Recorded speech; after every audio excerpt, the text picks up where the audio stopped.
What's going on, everybody? Welcome back to another fantastic episode of Frighternity, the #1 horror podcast on the internet. I'm your host, your little brother Danny, and I'm here with my big brother Sean. How's everybody doing tonight?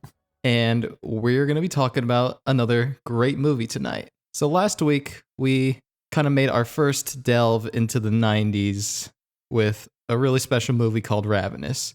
But this week, we're kind of scaling it back, going back to the 80s, but this movie is just as special and just as interesting.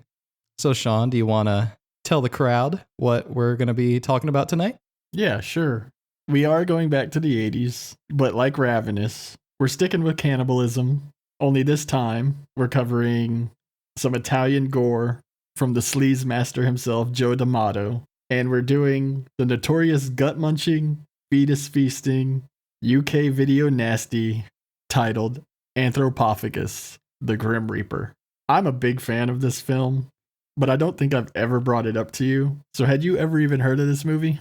Anthropophagus. Anthropophagus. Anthropophagus.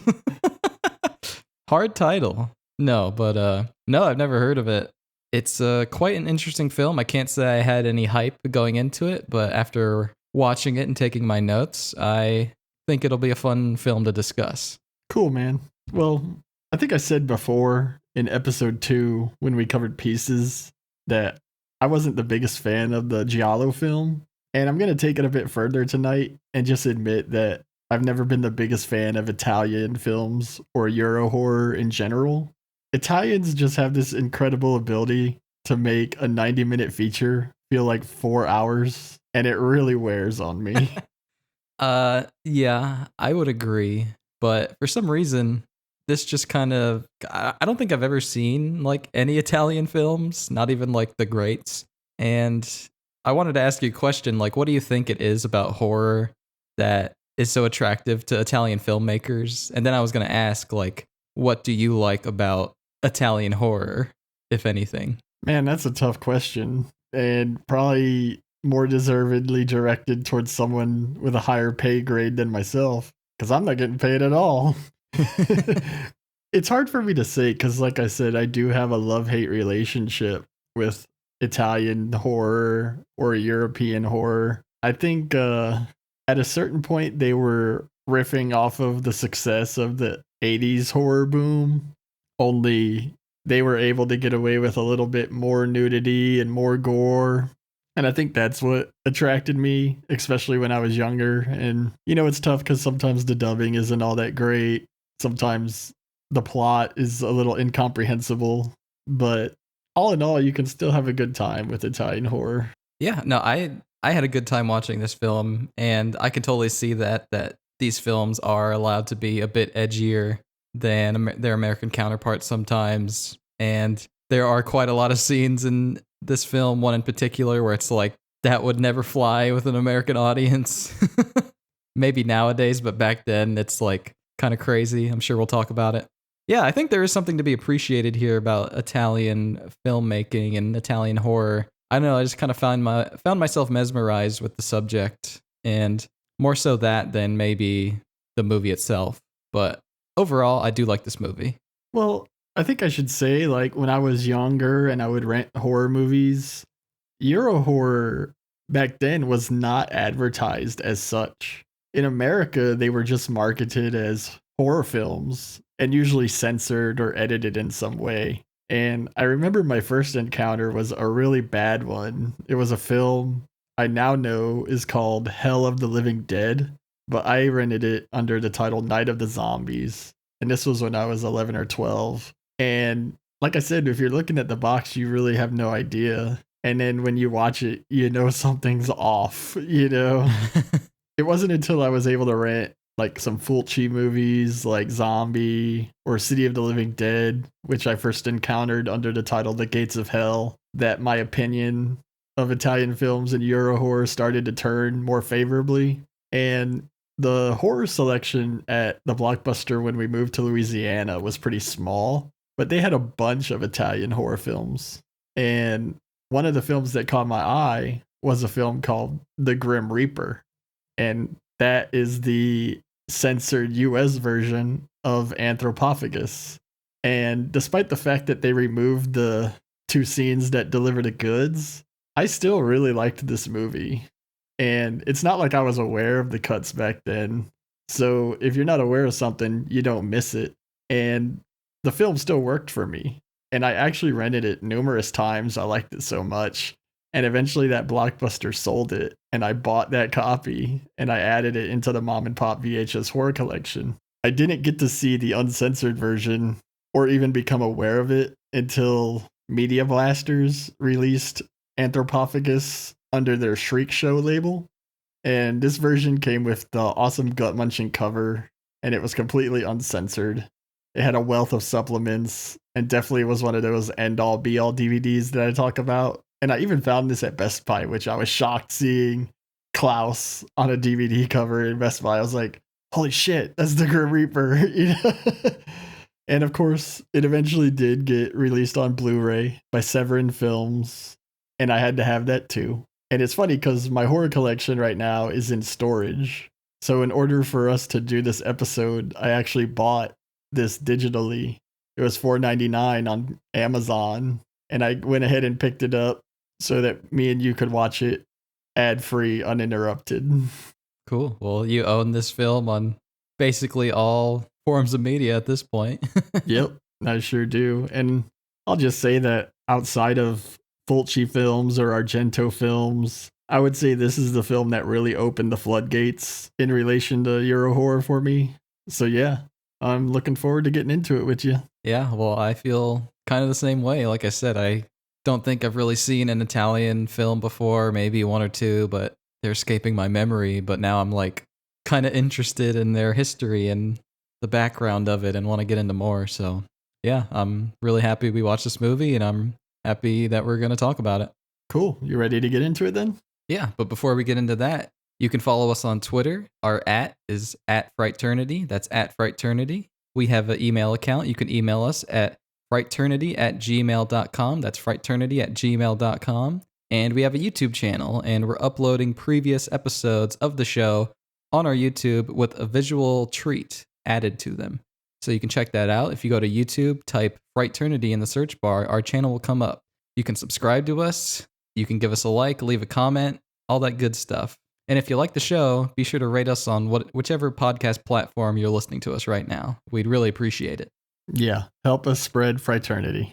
We really appreciate it. And we appreciate all the fun communique we have on Twitter and elsewhere. We appreciate you listening right now, listening to us. And we hope you enjoy listening to us, and we want to give you a good show. So we talk a lot about commonality in regards to what we cover here on Frighternity. And I just have to say, Danny, that we have another one here, because just like Maniac, which we covered in episode 8, this film opens with a young couple getting killed on a beach. That's true. Yeah, there's a lot of similarities to previous films we've talked about. We see a young tourist couple heading through town towards the beach of this Savage Island, as it's called on the print we were able to watch. And once they're on the beach, the woman strips down to her bathing suit while the man takes his shirt off and puts on some fantastically 80s headphones. These things look like he's strapping speakers to both sides of his head. He's just vibing out on the beach to some weird European dance music.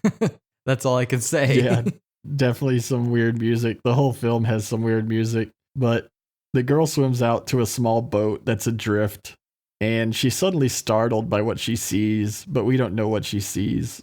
And as she panics, we see her get pulled under, and then eventually we see this plume of blood just form underwater. And the man remains oblivious as we start to get these really cool killer point of view shots of someone stalking up onto the beach. And I really love the shots of blood dripping onto the sand. Yeah, I like those shots of the blood dripping. I also like the shots of the blood kind of like you see these pockets of blood in the water when he kills the girl that was swimming. Yeah, it's really fun. And he approaches the dude on the beach, and yeah, he doesn't notice the killer right in front of him. And we see the killer hold up this cleaver, and in the reflection of the knife, we see the guy listening to the music in the reflection, and then he screams, and we get this awesome knife plunging into the head. Yeah, great after shot too, where this thing has just shattered through his forehead and murked him good. It was real nice and seamless. I like this opening. Next, we meet our main group of friends. They're riding on a cable car, and it's 3 men and 2 women. One of them is pregnant. And there's also a woman named Julie, who's our main character, played by Tisa Farrow. And she overhears them discussing plans for a boat trip. And she ends up asking them for a lift because she needs to get to an island because she takes care of a girl out there. And at the bottom of the mountain, another friend, a guy named Alan, picks them all up in a great 80s VW van. And they discuss their journey a little more. And we learn that the island Julie needs to get to is fairly isolated. She calls it a paradise, but it sure didn't look like a paradise to me. But she makes mention that tourists only go so often, and the island is only inhabited by a very few self-sustaining families. We see that a man named Danny has taken a liking to Julie, but Julie seems more interested in Alan. And we also see that Carol likes Danny, and this sets up a bit of a love triangle in the movie. Yeah, Danny hits on Julie, bringing her a Coke, but she obviously isn't that interested in him. Some product placement, Danny.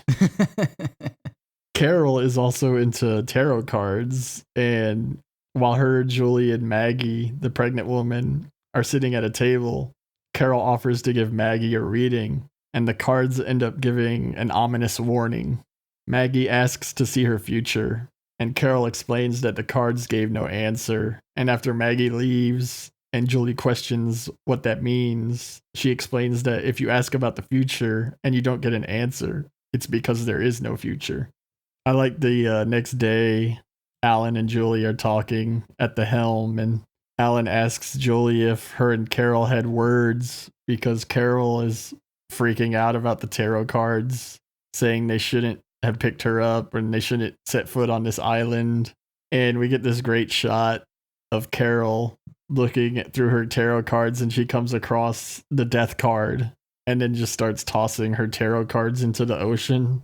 And just then we see the island in the distance. Yeah, I really like just how spooked Carol is here, just throwing these tarot cards away like she's just accepted that this island is death. And Carol says like they should have never let Julie come on this trip, and this is the beginning of kind of Carol's untrustfulness of Julie. The group decides to accompany Julie to the village and check out the island once they're docked.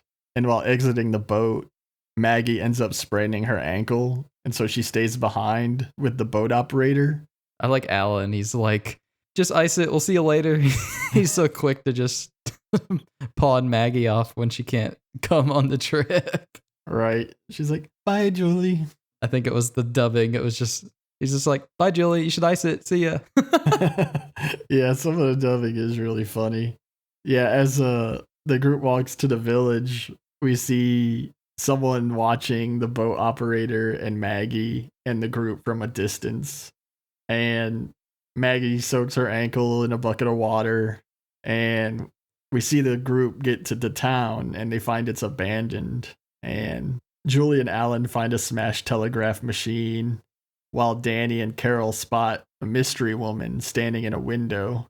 And they go after her, but she disappears, but she writes "go away" in the grime on the window. As they're looking at the message scrawled on the window, they see the mystery woman again outside, and Danny goes to run after her, and as he does, a corpse falls out of this other room in front of Carol, and it's all rotting and clearly looks like it's been chewed on. We've got another case of cannibals. Yeah, back at the boat, Maggie asks the boat operator to refill her bucket, and while doing so, he vanishes. And Maggie goes and gets the bucket herself, and she goes to put her foot inside, and she steps right on the severed head of the boat operator. They tried with this head. It's convincing enough. It looks a little bloated and weird, but I appreciate this kill a lot. Wouldn't that bucket have been pretty heavy? Yeah, wouldn't she have noticed it had a entire head in there? I guess that ankle must have really been hurting. Upon inspecting the corpse, though, in town, the group of friends decide to head back to the boat to regroup with Maggie. And when they get there, they find that the boat is now adrift and they can't swim to it. And Maggie's husband, this guy named Arnie, he is distraught. But the group does their best to rationalize the situation. They assume, well, the boat captain probably knew a storm was coming and took it out to safety. So Julie suggests they go to the house where her friends live for shelter from this storm that's apparently approaching. And as the group heads back into town, we see Maggie's legs on a ridge above them as she's dragged off by her unseen killer. So unsurprisingly, the group finds the estate of Julie's friends is also abandoned. Alan makes note of how nothing appears to be missing or stolen. And despite all these odd occurrences, the group has no choice but to settle in for the night. And after dinner, Carol rants and raves about her anxious feelings and stating their situation is hopeless and that they're all doomed.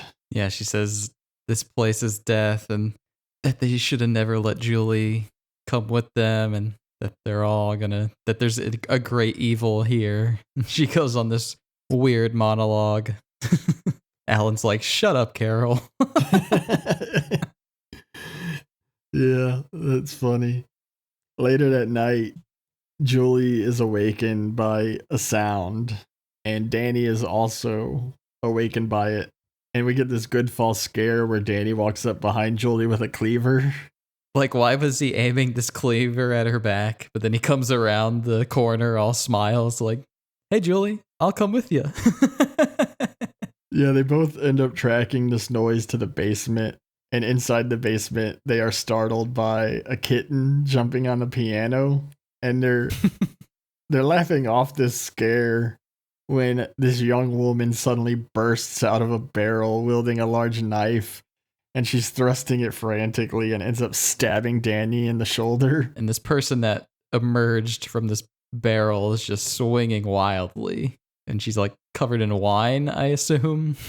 Yeah, that's what I took it as too. I figured it was wine. And it becomes apparent pretty quickly that she's blind. And this is the girl that Julie takes care of. It's a girl named Rita. And they end up putting her up in the bed. And she talks of not knowing where her family is. And she speaks of a man on the island that she can sense because he smells of blood. He smells of blood. He smells of blood. I can smell him. I know when he's here. So Alan and Arnie go back into the town to get antibiotics for Danny. And Danny joins Julie in Rita's room. And he's professing his fondness for her. And Julie responds with disinterest. Like she's genuinely not interested, but Danny puts some moves on her regardless. And of course, Carol walks in and starts throwing another fit. What does Julie say? She's like, get off it, Carol. Yeah, Carol's like, this is all your fault, Julie. And Julie's like, get off of it. This leads Carol to run off, and Julie chases after her. And Danny stays home because his wound is starting to hurt. Did you notice when Carol was running, she did that great fake trip fall, and then when she got up, she accidentally ran her face into a little twig? I did not notice that. I'll have to go and rewind that. Yeah, Julie chases after Carol, and Carol vanishes, and Julie ends up walking into a cemetery, and somehow Carol has the keys and locks her in. And this causes Julie to panic, and she searches for a way out. She finds a low portion of wall to scale, and she runs right into Alan and Arnie. But at this point, we're going back to the house, and Danny and Rita are startled by a noise, and Rita awakens in terror, and she's fretting, saying he's here, and she can smell him, and Daniel goes to investigate, and he does find like an open door, but he returns to Rita, and he tells her I'm going to lock you in here and you'll be safe. And as he shuts the door, we get this lightning flash and it reveals our killer for the first time. This dude who has a oatmeal complexion. Oatmeal raisin cookie face. I really love this. They just really frame Claus. That's the name of our villain here is Claus. This hulking guy with the oatmeal face. Yeah, let's talk about Klaus. You like the way they frame him. They do always emphasize his size, right? Yeah, he always looks big when he's in frame, and he always looks very menacing. And I'll be honest, the first time I watched this film, I was like, this is the villain? Really? But when I watched it again, there was something in the simplicity of Klaus that I really enjoyed, and for some reason resonated with me. I was just like, sometimes that's all you need. You don't need the best of makeup or the most interesting costume or, backstory or anything really. Because at this point in the story, we don't know anything about Klaus or why he's killing. We have no motivation. But there's just something about that image of him that just really sticks with me and I really like. And I think sometimes in horror, that's all you need is just a striking image and something simple that is effective. Yeah, I know it's easy to make fun of his oatmeal raisin cookie skin. Especially later, because he gets stuck in some water and it's like clearly the makeup is having a hard time clinging to his face. We're going to learn that he's very sun damaged. He's sun scarred. And yeah, he looks to be about 7 feet tall. And he's got long, unkempt hair. And he's always got these wide, killer looking eyes. And I noticed too, I remember on the VHS, it almost looked like he wore all black, but he's in like this dirty plaid shirt. Yeah, he just looks like he hasn't changed in a while. Like there's no rhyme or reason to his outfit. That's what he washed up on shore wearing, and that's what he's wearing now. Yeah, I think his look works though. It's fitting for the movie. Yeah, no, I like it. I like Klaus. He's the star of the show for me. Whenever he's on screen, I'm like, oh yeah. And yeah, we're gonna talk more about Klaus later, as he is in probably the most offensive scene of this film. Yeah, definitely. He's definitely the star for me too, besides Tisa Farrow, who I love. But Daniel hears Rita scream and he runs back in the room and he sees Klaus standing over her and he attacks with his cleaver, but Klaus easily just grabs him and stops him in his tracks and throws him down on the ground. And then Klaus kneels down over him and takes this giant bite out of his throat. And we see blood gushing out, and Daniel is dead. Yeah, I really like that chunk of his throat that you just see in Klaus's mouth, and oh, it's nasty. Arnie, Alan, and Julie arrive too late, and they just find Daniel dead on the floor and Rita cowering in bed. And we're going to cut to the next day because the group is still unable to find Carol. They can't get to the boat, so they decide to explore the island. And we see Arnie is collapsing from stress, and he's just past the point of despair and giving up hope. And he's like, everybody's dead. We're all dead. And Alan's like, that's stupid talk, Arnie. And I love how blunt Alan is. yeah, Alan's a medical student. Shut up, Carol. Stupid talk, Arnie. But yeah, Alan is a medical student, and through that knowledge, he surmised that Danny was killed by a human bite. So he's telling them, there's no monster here. There's a killer here, and we're going to have to kill them before they kill us. And they end up coming across the estate of someone named Klaus Wortman. And we hear Julie tell the men that she heard he was shipwrecked with a wife and child and presumed dead. And he left behind a sister who had reportedly gone mad afterward. And as they entered this estate, we see the mystery woman through a window looking down on them. And it's pretty apparent at this point that she is the sister, right? Yeah, one could make a safe assumption that this is the sister. So we see her inside the manor, and she's holding a rope in a very foreboding manner. And we also see Carol is in the house too, asleep on this couch. And just as the group enters and reaches the bottom of the stairs, we see this mystery woman just throw herself over the balcony, and she comes crashing down, and she comes to a sudden neck snapping stop, and we just see a close up of her face as she spits up blood and hangs there. I really like this hanging. I thought it was effectively brutal. It's just so abrupt, and you know it's coming, but it's just so out of nowhere. It's just like, oh shit, like that was crazy. I like how Alan stares at her for a minute, and then he's like, "Hey, let's go cut the rope now and try to save her." Hey Arnie, go up and cut the rope. Yeah, they're all just like, maybe we should cut her down. Yeah, but she's dead. And Arnie finds Carol upstairs, and he summons the others up. And as Carol's telling them what happened that night, Arnie notices the tide is bringing the boat back in from out the window. Arnie and Alan decide to leave the women at the villa, and they make an effort to reach the boat. And Carol and Julie set their differences aside here, and this is when Julie notices a picture of the Wortman family, and it does establish to us that Klaus is indeed the sun-scarred cannibal killer. They also find a burnt and torn diary from the mystery woman, and they read what they can from it, and it describes the murder of the tourists at the beginning, and it establishes that the sister was aware Klaus was the killer, and she was aiding and abetting him by hiding the dead bodies from the authorities.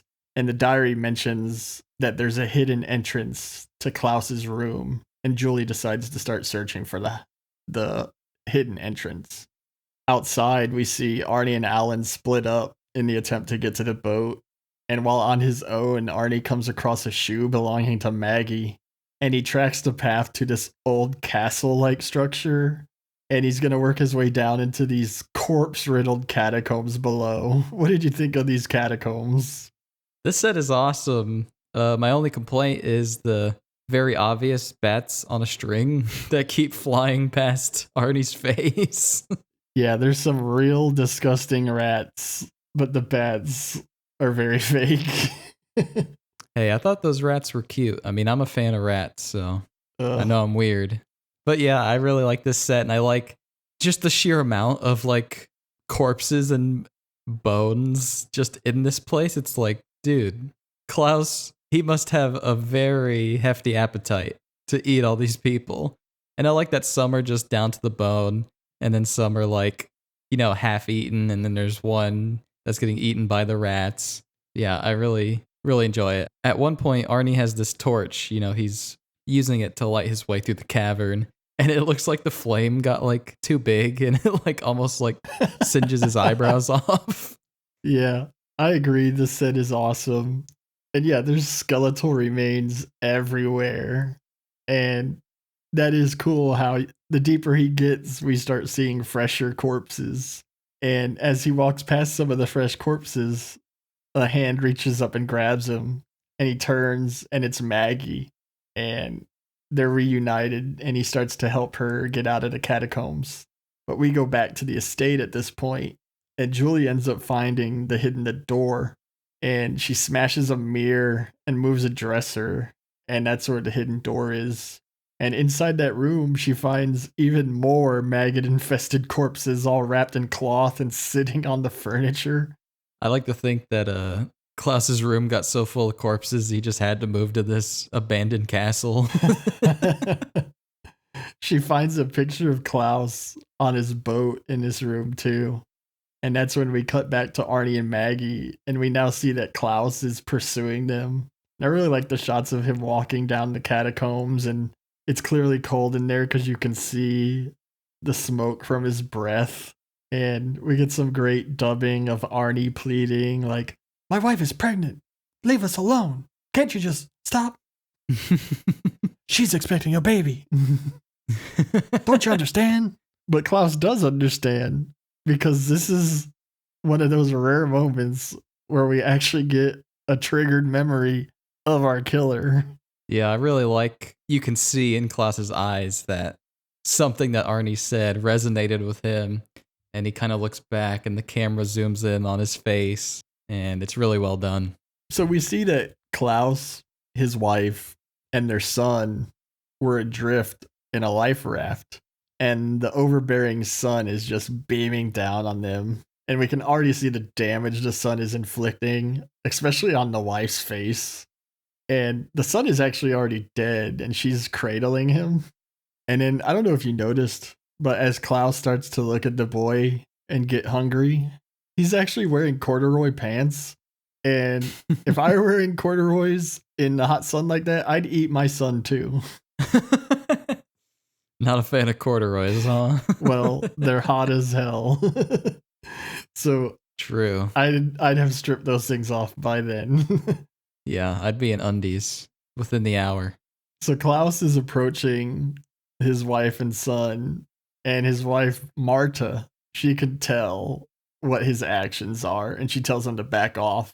And Klaus is explaining, like, he's dead.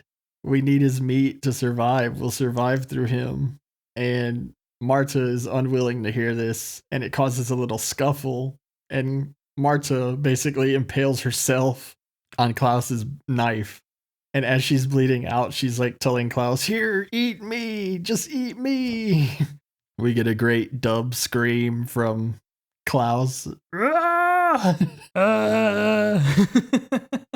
So now that we know what set Klaus on his cannibal journey, we cut back into the catacombs. And we see that Arnie has attempted to thrust his knife into Klaus, and Klaus has grabbed the knife with his bare hands, and he's bleeding, but he pulls the knife away and stabs Arnie right through the neck and shoulder area, and you see the blade like sink deeper and deeper. So now we're gonna get to one of the very first notorious scenes of this movie. Would you like to walk us through this one, Danny? Sure, it'd be my pleasure. let's not go that far. Well, to keep it short, Klaus grabs a hold of Maggie and takes her down to the ground.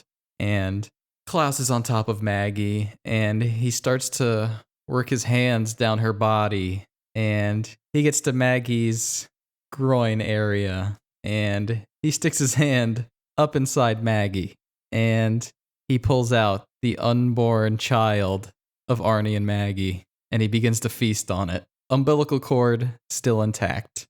Yeah, Arnie's not quite dead yet either, so he has to watch Klaus feast on his unborn child. And he was also choking Maggie, and Maggie dies right before he pulls the fetus out. But what were your thoughts on the fetus munching scene? I mean, as soon as he took Maggie down to the ground, I was like, okay, I think he's gonna eat the baby. But just seeing it and just the baby fetus prop is just so convincing, and I love it. I mean, is it weird to say that I love to watch a killer eat an unborn child fetus in a horror movie? I don't know. What does that say about my mental state? I don't know, but I really like this kill and scene and just the way it works. And yeah, I like boundary pushing stuff, and this is that. This is like a litmus test for like true horror, if you are into this or not, in my opinion. Yeah, I can see why it was dubbed a video nasty in the 80s in the UK. Because, like I said, when I first saw this movie, I saw it as the Grim Reaper, and this scene was not in the film. And it wasn't until the early 2000s that I saw this scene, and I was like, are you kidding me? He pulls the baby out and eats it.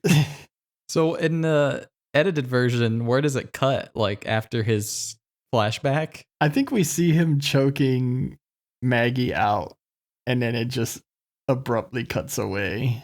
I can't really remember. And plus, you have to remember this was on a VHS rental, and it was the image was extremely dark in these catacombs too. So even if that scene was intact, I doubt you would have seen it in all its glory like we just did.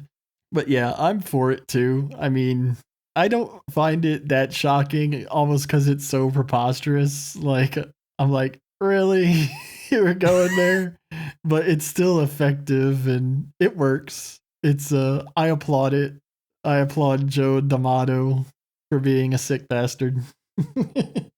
Yeah, he sells it. He takes a nasty bite into that unborn child, that fetus. Yeah, apparently it was a skinned rabbit. I can see that. I don't know. I can't imagine our parents watching this and enjoying it. Yeah, but we got to be honest.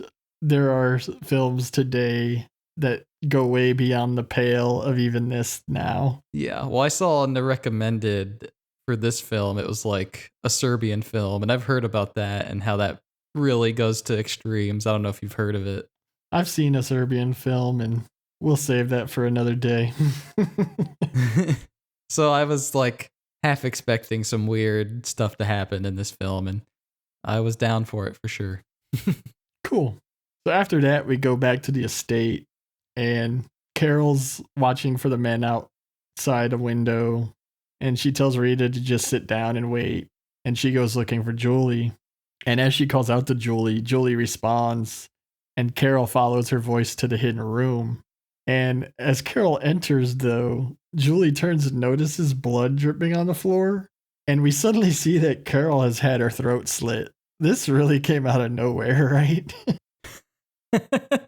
Yeah, it really just is like, oh, we got to get rid of Carol. Slit her throat. So as Carol collapses, Klaus barges in and gives chase. And Julie runs upstairs because Rita's up there. And once they regroup, they're trapped because Klaus is walking up the stairs. And so they have no choice but to go further up. And eventually they get to an attic and they lock themselves in as Klaus begins banging on the door. I will say I really love the shots of Klaus walking up the stairs. I do too. I really love those downward angle shots of like the spiral staircase, and it's a shot you see all the time nowadays, but it's here in this 1980 film, and it looks really cool. I enjoy it, and I really enjoy the chase scene here with Klaus slowly approaching them while they're just frantically going up these staircases. He ends up abandoning his attempt to break into the attic because they've bolted the door shut, and the two women take a moment to regain their composure. But out of nowhere, Klaus's hands burst through the ceiling, smashing a giant hole in the roof and grabbing Rita by the head. And he tugs her head up through the hole in the ceiling. And his grip is so tight that she's practically being scalped. And her face is painted red with blood. Yeah, I really love the makeup of her scalp just being ripped off by Klaus's grip, and she's just screaming in agony and just covered in blood. Yeah, then Klaus bites into her neck, and while this is going on, Julie's using a pickaxe to break through a section of roof in order to land a blow on Klaus, and eventually she lands this puncturing blow right in his calf, and he ends up screaming out in pain and gripping his leg, and then he rolls off the roof. So Julie lowers Rita's dead body down, and there's nothing she can do, so she decides to flee.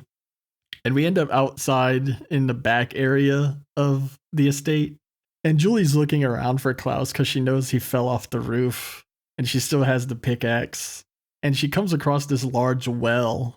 And she looks down. And just as she looks over, a hand comes up and pulls her down in there. And as she falls into the well, her hand gets tangled in a rope. And it wraps around her wrist and cuts into her. And she's left dangling there precariously, suspended by this rope by her bleeding wrist. Ugh. Yeah, rope burn.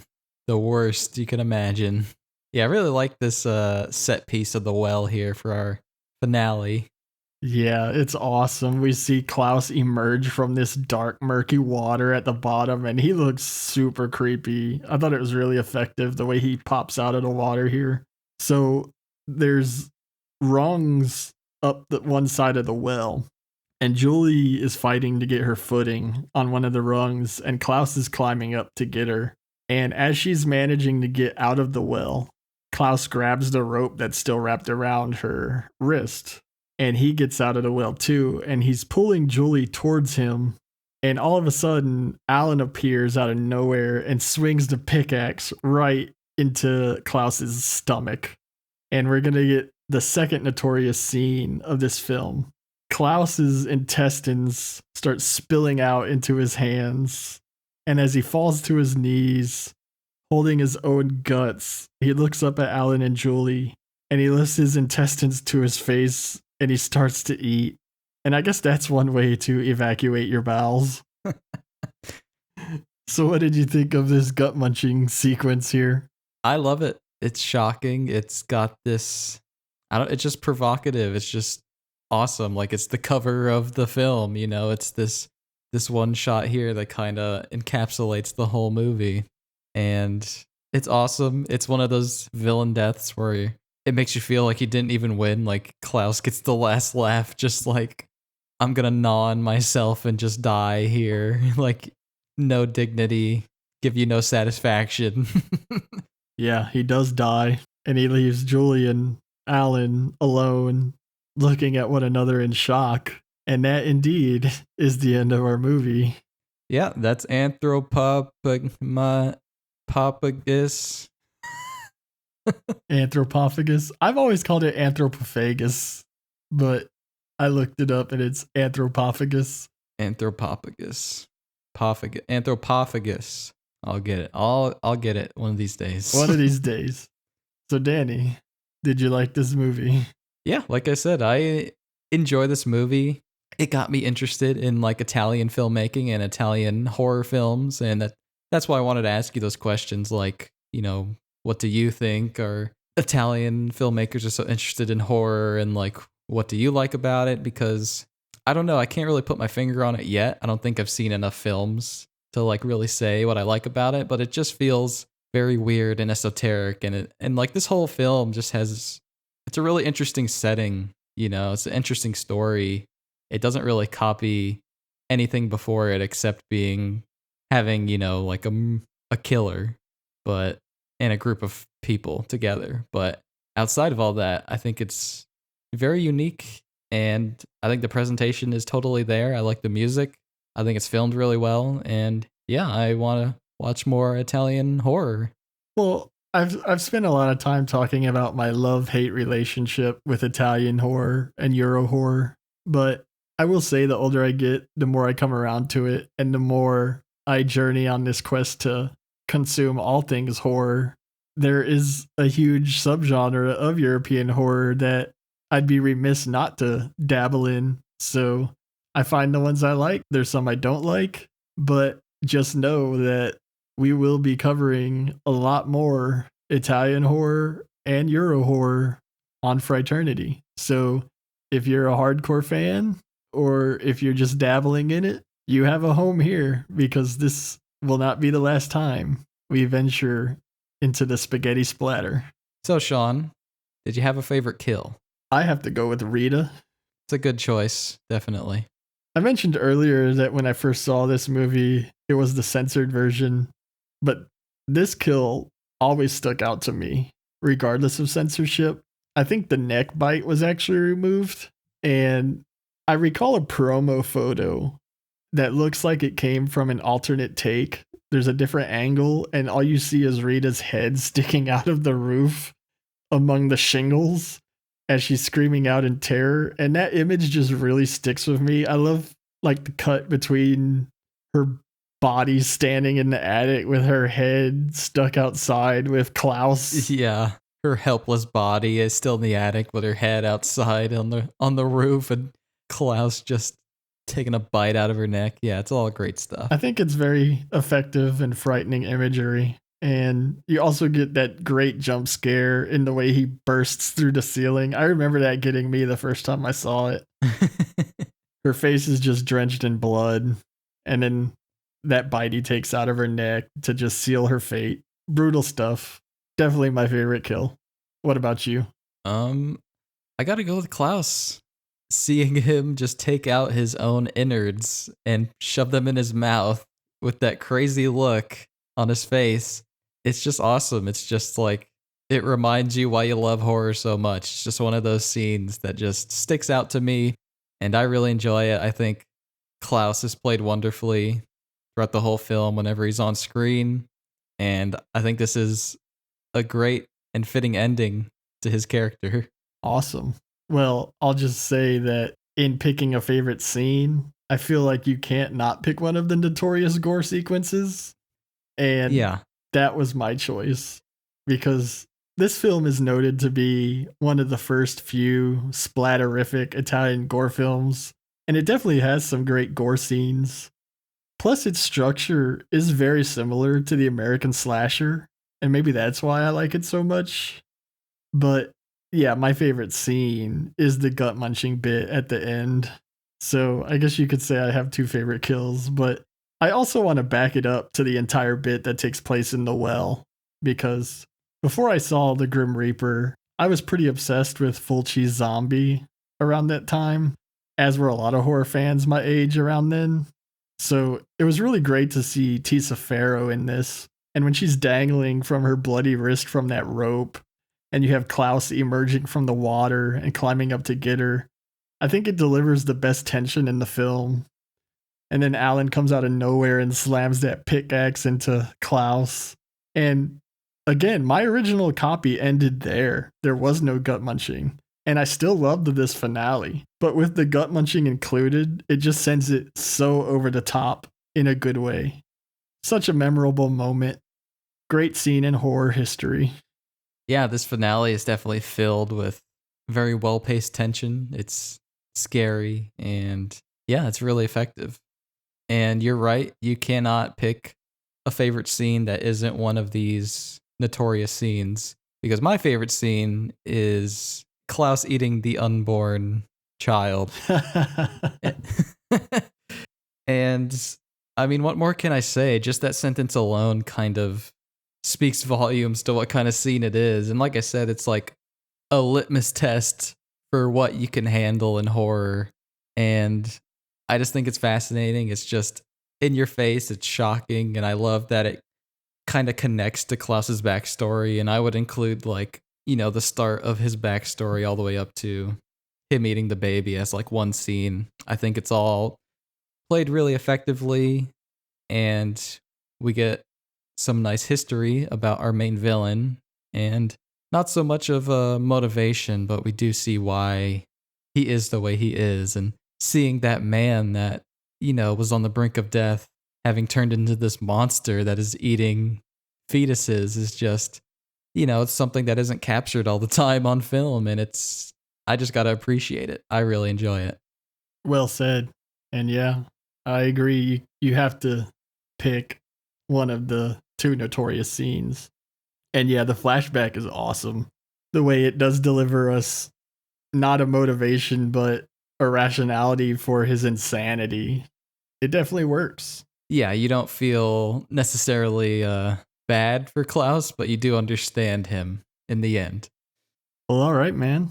That was what was that word again? The Grim Reaper. Alrighty, that's going to be a wrap for us in the month of November. But we'll be right back at you next week with another great dose of horror. Yeah, thanks for listening. We appreciate you, and we'll see you next time. Good night, everybody. We'll be waiting.